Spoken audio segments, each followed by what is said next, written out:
You're still watching AI TV coming to you from the AI Africa Expo, second day, last day in fact of the 2024 Expo, biggest gathering that it has been over the period of the last few years, 7 years as I was saying it has been. Today we're focusing a lot of our attention on some of the businesses here, business people who are either attending or also exhibiting. Among them is Yvonne Baldwin. Yvonne is from Ele-Vate and she joins us now to talk to us about the work that they do. Yvonne, welcome to AI TV. Talk to us about your work. What exactly do you do? Thank you for having me. Well, I'm from Ele-Vate AI, and Ele-Vate AI is a tech company. We deal with generative AI, edge computing, a whole lot of tailor-made solutions, and a bit of robotic solutions. And our work also involves a bit of outreach to try and grow the talent ecosystem in AI and robotics across Africa. And what does that look like on the daily? Wow. What does a typical day look like? A typical day, some days look like a day stuck looking at data and trying to make it as useful as possible. But there's fun days and very emotional days. And when I talk emotions, I'll talk about the African Youth in AI and Robotics competition, which is our outreach program. And through that competition, wow, all I can say is Africa is blessed. We have amazing youth. We've come across solutions. Well, we just concluded it, so that's why I'm talking about it so much. And I'm still excited and emotional. What was it about? Tell us more about the event. It was all about empowering African youth and ensuring that they're included in order to build a strong ecosystem of African youth or African talent that can actually drive forth the fourth and fifth industrial revolution for Africa.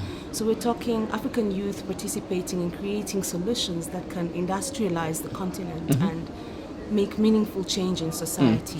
And the spread of your work, be it the commercial aspects and the outreach program, is across SADC in a way. So you have a very strong regional focus, am I right? Not just SADC, but the entire continent. We're across Africa. And when you do go out to other countries beyond South Africa's borders, what do you find are the needs there and how are you able to respond to those? Infrastructure remains one of the key issues, whereby I would say South Africa is blessed. It's lucky to be where it is, and you cannot compare what sort of infrastructure that exists in South Africa versus some other regions. And that disparity creates a lot of gaps. A lot of gaps in development, a lot of gaps in opportunity, a lot of gaps that, well, we seek to leverage and through our partnerships or through our outreach programs, be able to address those gaps that exist.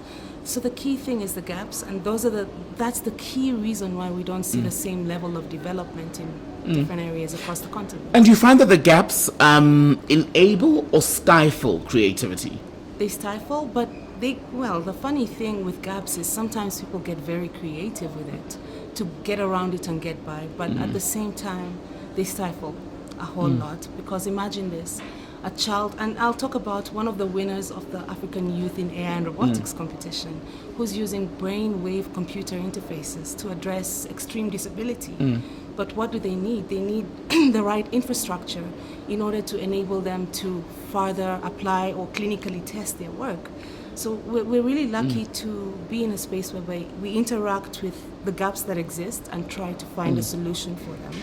And we believe in the next few years, we might be looking at a very different continent solution-wise. I love the example that you used because often when people frame conversations about AI, they're thinking more on the higher end of the scale, right? But actually, a lot of the innovation has to speak to the everyday problems of the community. Absolutely.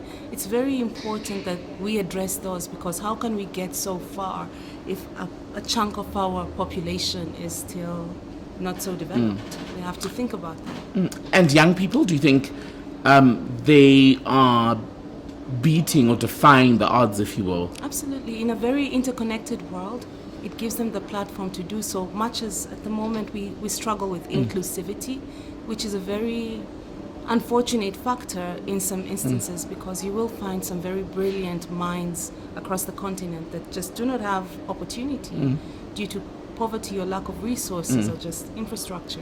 And is that a thing that governments need to address? Absolutely. I believe the governments need to really invest in empowering Africa's youth or African businesses in order to ensure that we are more competitive.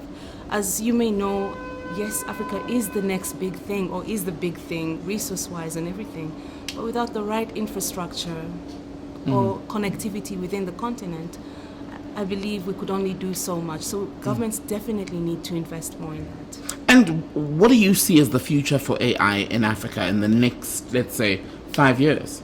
Well, I believe AI has given us an opportunity to leapfrog a lot of progress stages, and it's created some sort of playing field for all, because it's still very it's emerging technologies. It's still very uncharted waters. People don't know too much about it still, or people are still learning a whole lot about it. Misconceptions as well, right? There's a lot of myths about it. It's crazy, but people should just not forget that it's human made. So at the end of the day, we control the narrative. The key thing is responsible AI. Let's chat about Expo. Are you just attending, or do you also have an exhibition going? I am exhibiting under the Women in AI Pavilion, and we're lucky to be one of those exhibitors that the AI Expo has sponsored to be part of this. And what are you showcasing? Ele-Vate AI and African Youth in AI and Robotics. What has been the reaction from the people? Because there are hundreds of people here Absolutely. every hour, going from one talk to the next. Others are also going to the various exhibitions, trying to see. So you could meet a client, you could meet an investor even. I'm very pleased to say that I'm very excited at the fact that you talk to people about what you do and they're marveled.